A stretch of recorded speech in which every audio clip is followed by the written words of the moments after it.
अपने दिल के अरमान पूरे नहीं करोगे क्या? क्यों? किससे डरते हो तुम? कोई अंदर आ जाएगा? चलो मैं दरवाजा बंद कर देती हूँ।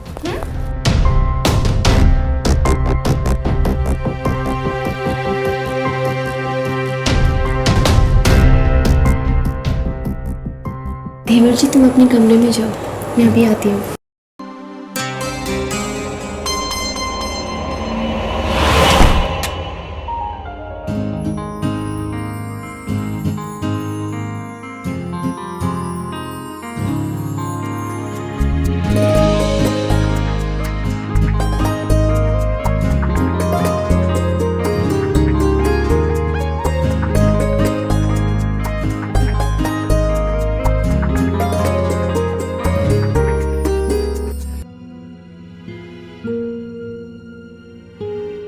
कहाँ रहेगी?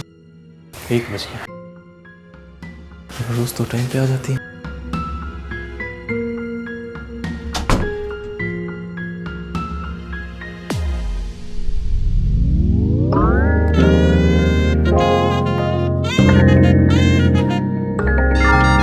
कहाँ रह गए थे? कितना इंतजार करवाया आपने? क्या करूँ, आज तुम्हारे भैया ने कुछ ज़्यादा ही टाइम ले लिया। पर अब डर की कोई बात नहीं, क्योंकि मैं तुम्हारे भैया को नींद की गोलियां देकर आई हूँ। वो गहरी नींद में सो गए होंगे।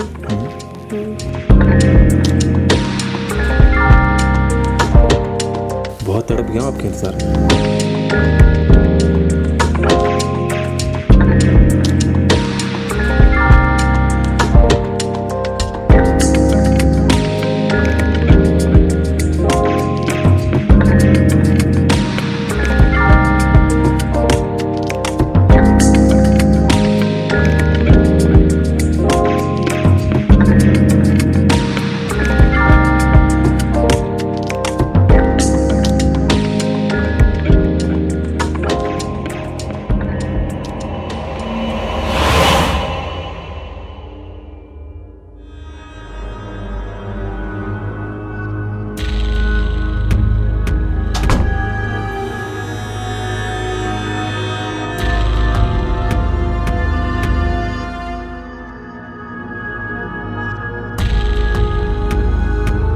ससुर जी, आपके दोनों बेटों से तो कुछ हुआ नहीं, अब तो बस आप ही का सहारा है।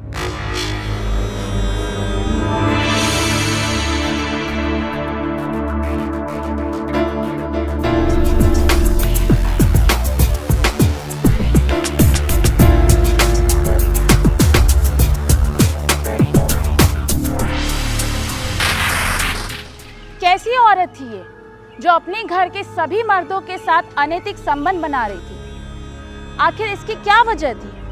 क्यों कर रही थी ये सब?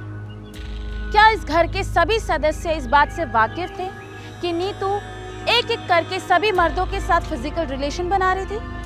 क्या हर एक को यही लगता था कि नीतू उसकी ही है सिर्फ? नमस्ते, मैं सुनीता पांडे आप सभी का स्वागत करती हूँ आपके पसंदीदा शो सावधान क्राइम से। इस पत्नी की दिलचस्प कहानी को जानने के लिए हमें कुछ समय पीछे जाना होगा, तो आइए।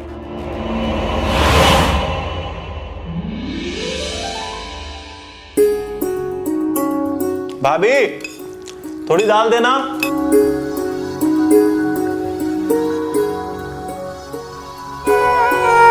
देवर्षि दाल।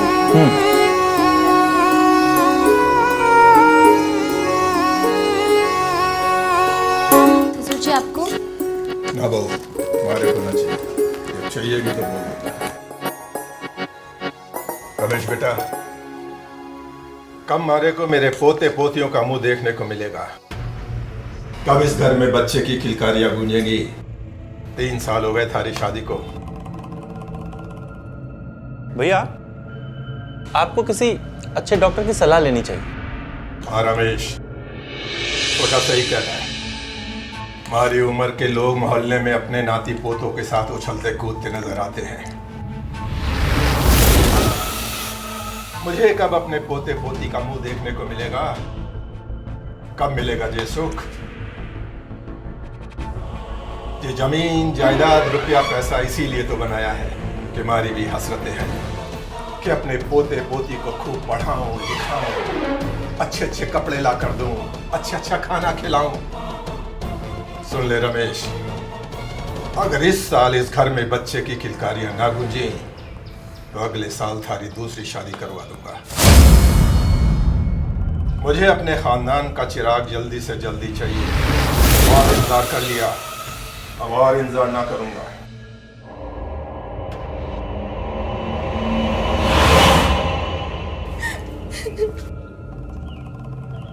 तुम लोग मेरा मुंह क्या देख रहे हो? खाओ खाना। हाँ। छोटी मालकिन, बड़े मालिक सही कह रहे हैं। जिसको शादी के बाद कई दिनों तक औलाद ना होना, उस औरत को समाज में बांझ कहते हैं। लोग ताने मारते हैं। और सुरेश भैया सही तो कह रहे हैं। अगर आप में कोई खोट नहीं है तो आप रमेश भैया का चेकअप करवा लो। शायद इससे आपकी समस्या का समाधान हो जाए। आज ससुर जी ने सबके बीच क्या कहा तुम्हें याद है ना? और पुष्पा भी यही कह रही थी। और आज जब मैं मंदिर से आ रही थी तो कमला चाची मिल गई। और फिर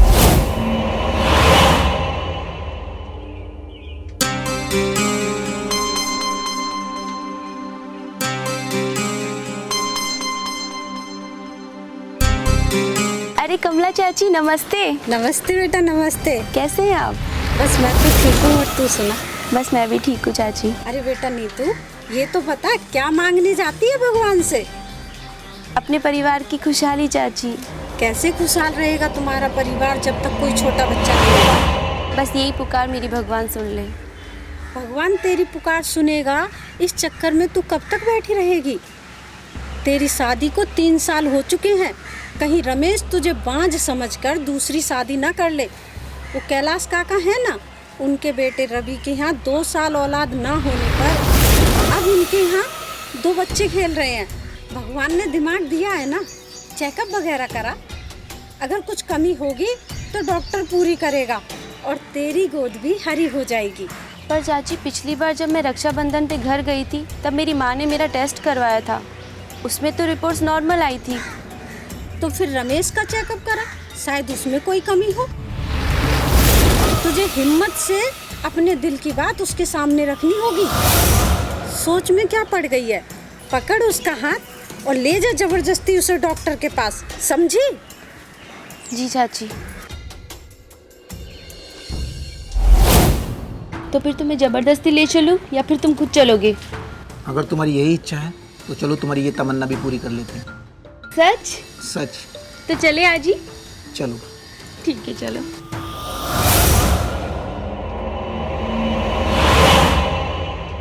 पता है बड़ा अजीब टेस्ट था ये।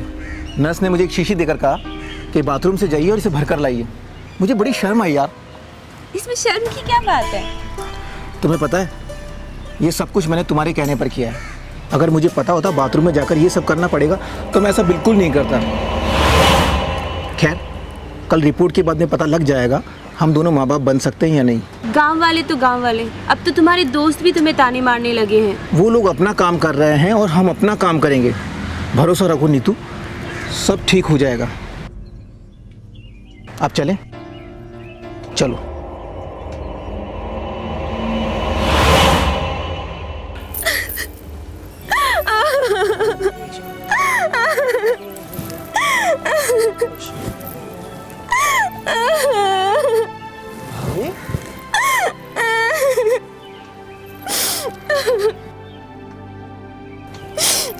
भाभी क्या हुआ? आप रो क्यों रही हैं? तबीयत तो ठीक है ना भाभी? क्या तबीयत ठीक है? तुम्हारे भैया की टेस्ट रिपोर्ट आई है और वो नेगेटिव है। वो कभी बाप नहीं बन सकते। मुझे तो डर है कि कहीं तुम्हारे भैया खुदकुशी ना कर ले। नहीं भाभी, हम उनको बताएंगे ही नहीं। अरे ऐसे कैसे नहीं बताएंगे देवर जी? देवर जी, अब तुम्हारे भैया की शान और इज्जत सिर्फ तुम्हारे हाथ में है। हाँ भाभी, मैं भैया को झूठ बोल दूंगा कि रिपोर्ट बिल्कुल ठीक है। लेकिन ऐसा कहने से वो थोड़ा ना बाप बन जाएंगे। मैं जानता हूँ भाभी, लेकिन भैया को इस सदमे से बचाने के लिए मेरे साथ साथ आपको भी झूठ बोलना पड़ेगा भाभी। लेकिन कभी ना कभी तो ये भेद उजागर हो ही जाना है ना। तब की तब देखेंगे भाभी। बस अब रोना बंद कर दो। तुम मेरी बात नहीं समझे देवर जी। ये भेद ना खुले, इसका एक तरीका है मेरे पास। क्या तरीका है भाभी? नहीं समझे? कैसे देवर हो तुम जो मेरी बात भी नहीं समझ रहे हो? इसमें समझने को क्या है भाभी? नहीं समझे? नहीं। इधर हाँ, मैं समझाती हूँ।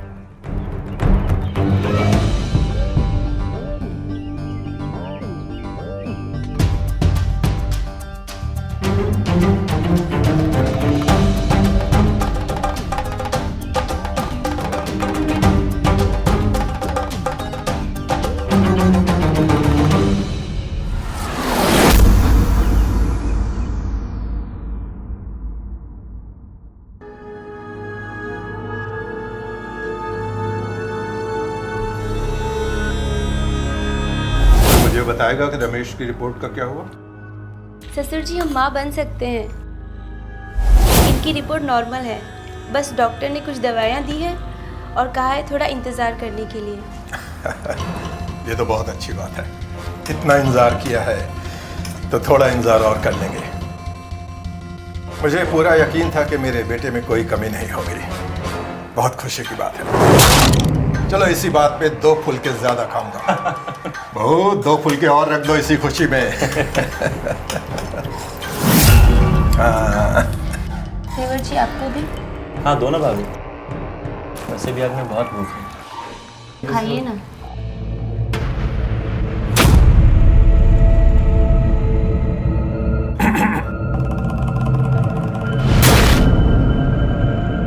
हाँ बाबूजी, आज रात को मैं दूसरे शहर जा रहा हूँ। लेकिन अचानक इस वक्त? बाबूजी, शायद आप भूल रहे हैं, कल सुबह हमारे केस की तारीख है, तो वकील साहब को सब कुछ मिलकर बताना है फिर से। हाँ हाँ हाँ, लेकिन उसके लिए सुबह चले जाना। नहीं बाबूजी, मैं कोई हड़बड़ी नहीं चाहता। मैं चाहता हूँ कि आज निकलूँ और आराम से पहुँच जाऊँ। ठीक है, तो जाओ, संभल के जाना। हाँ ठीक है बाबूजी। हाँ।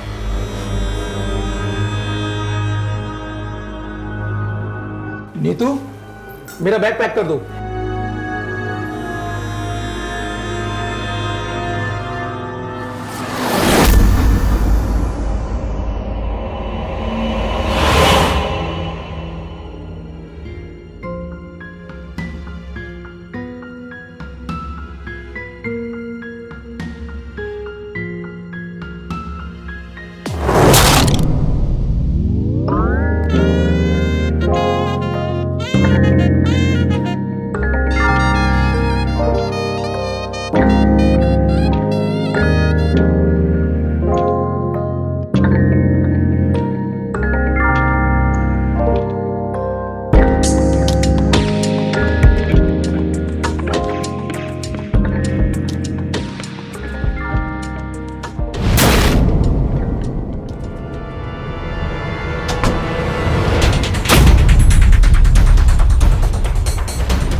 भाई की पत्नी के साथ ये सब करते तुझे शर्म नहीं आई?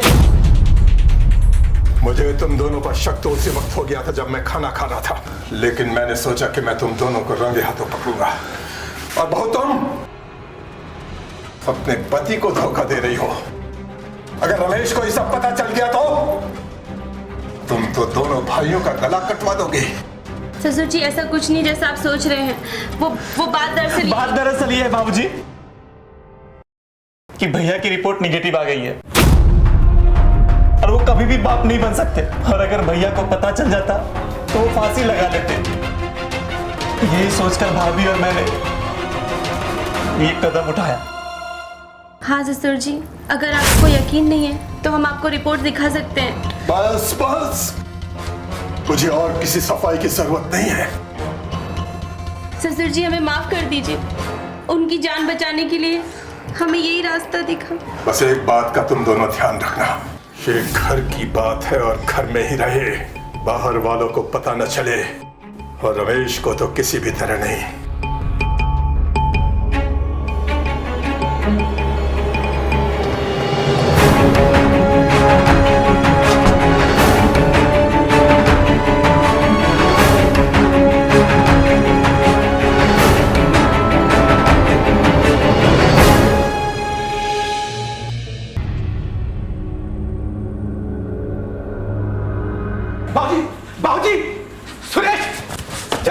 हुआ भैया? क्या हुआ बेटा? अरे पुष्पा, देख क्या हुआ? जी, ये तो मर गई है। इसे किसने मारा? ये सब बाद में पता करेंगे, पहले पुलिस को फोन लगाओ। लेकिन हमारी पुष्पा को किसने मारा होगा और क्यों मारा होगा? बहू, रोना बंद करो। पुलिस आएगी, सब पता चल जाएगा। बेटा, पुलिस स्टेशन फोन लगा। Hello, police station. जी, यहाँ पर एक खून हो गया है। आप गीता निवास पर जल्दी आइए।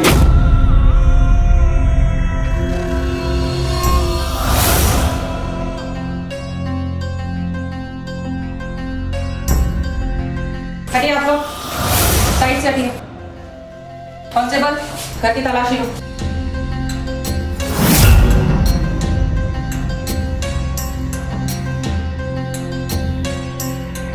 कौन थी ये? मैडम, ये पुष्पा हमारे घर की नौकरानी।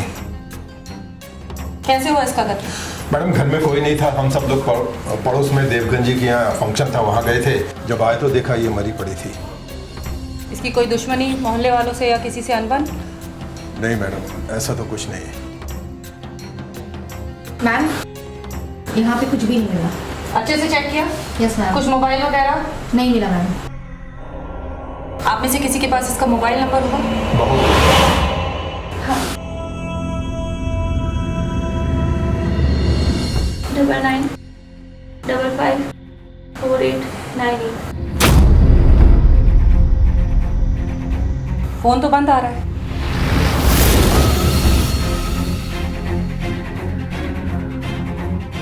पुष्पा की किसी से कोई दुश्मनी या कोई अनबन? ऐसा तो कभी सुना नहीं इसके बारे में। तो फिर कत्ल किसने किया? मैडम,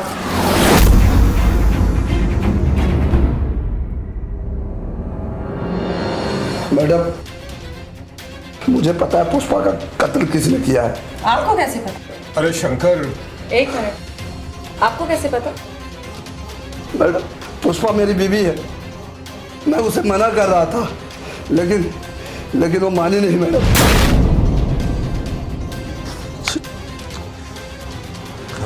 यार,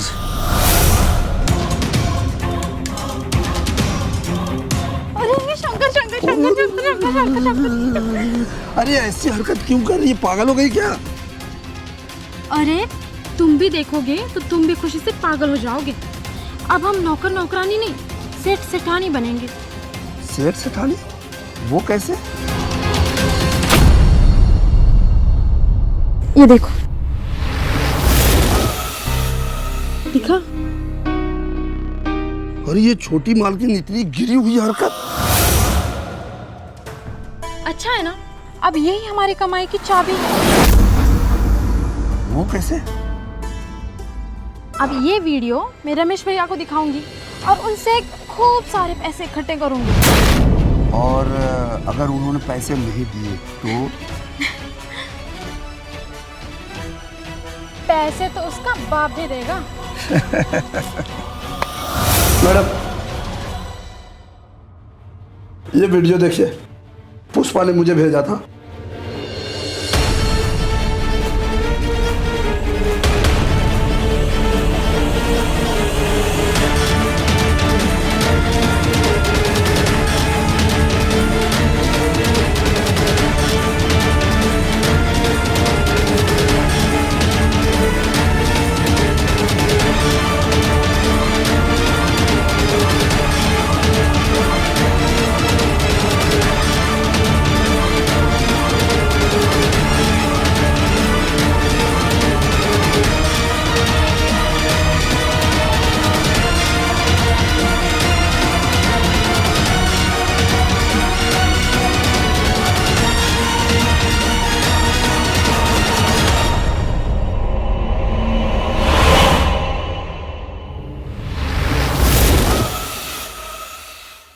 मैं बताती हूँ कि इसका कत्ल कैसे हुआ। बात दरअसल ये है कि पुष्पा को एक सच्चाई पता थी, और वो सच्चाई ये है कि उसको आपकी पत्नी का, उसके देवर और ससुर के नाजायज संबंधों का पता चल चुका था। और वो एक वीडियो दिखाकर उसको ब्लैकमेल कर रही थी। इसीलिए आपने उसका फोन किया। कांस्टेबल, अरेस्ट कर। रुक जाइए मैडम, नीतू निर्दोष है, उसने कोई कत्ल नहीं किया। मैं बताता हूँ सच्चाई क्या है। मैं फंक्शन के लिए और भी लेट हो रहा हूँ आज। क्या कितना लेट पहुँचने वाला हूँ? पुष्पा, तुम और इस वक्त तुम्हें नहीं पता हम फंक्शन के लिए जा रहे हैं और मैं लेट भी हो रहा हूँ। तुम यहाँ क्या कर रही हो? भैया भैया इधर आइए ना, मुझे आपसे बहुत ज़रूरी बात करनी है। जरूरी बात? हाँ। कौन सी जरूरी बात? आपके घर में कहानी चल रही है। कहानी? इस घर में? कौन सी कहानी?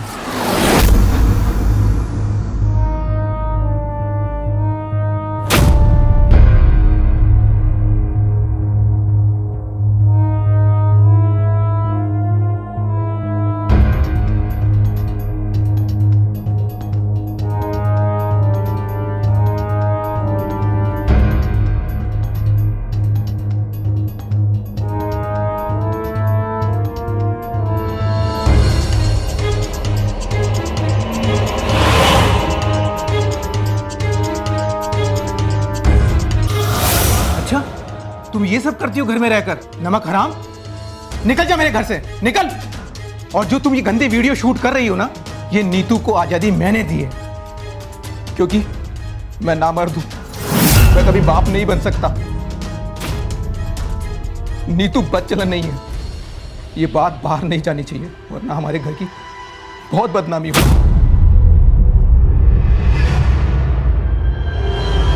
इस बदनामी से बचने की कीमत लगेगी।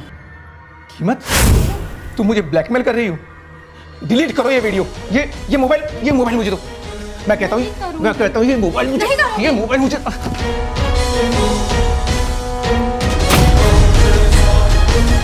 ये वीडियो तो डिलीट कर दोगे रमेश भैया, लेकिन मेरी जबान कैसे बंद करोगे?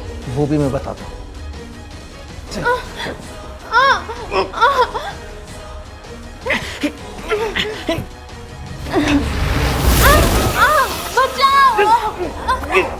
छोड़ो मुझे।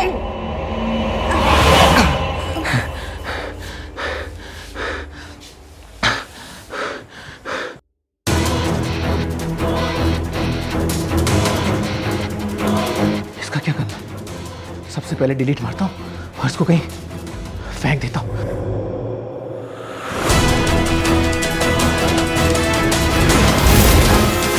कुछ भी हो, तुम्हें ये कत्ल करने से पहले 10 बार सोचना चाहिए था कि इस तरह के अनैतिक रिश्तों का राज एक ना एक दिन खुल जाता है। बेवजह तुम गुनहगार बन गए। Constable, arrest him.